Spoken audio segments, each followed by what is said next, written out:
असाउद्दीन ओवैसी जी। Sir मैं आपको अपनी जानिब से, पूरे मुल्क की जानिब से मुबारकबाद देता हूं और मुझे यकीन है कि आपकी पार्लियामेंट की आवाम इस बात पर फख्र कर रही है कि आप दूसरी मर्तबा इस ऐवान के स्पीकर बने हैं।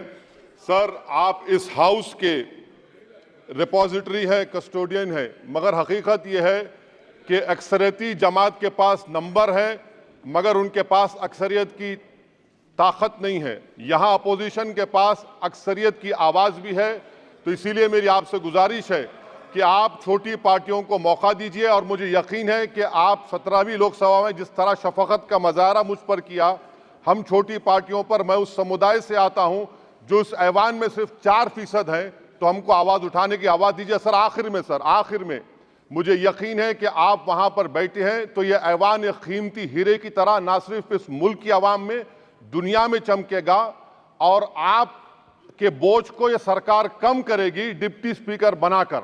इतना बोझ आप पर नहीं डालना चाहिए। मैं मुबारकबाद देता हूं सर आपको, मैं मुबारकबाद देता हूं कि आप छोटी पार्टियों पर, ये ऐवान अपोजिशन और छोटी पार्टियों का भी है, हमको आप आवाज का मौका देंगे। इस हाउस का कैरेक्टर बदल चुका है सर, इस हाउस का कैरेक्टर बदल चुका है। अब बीजेपी स्टीम रोल नहीं कर पाएगी। हम आपसे मुबारकबाद देते हैं। शुक्रिया सर।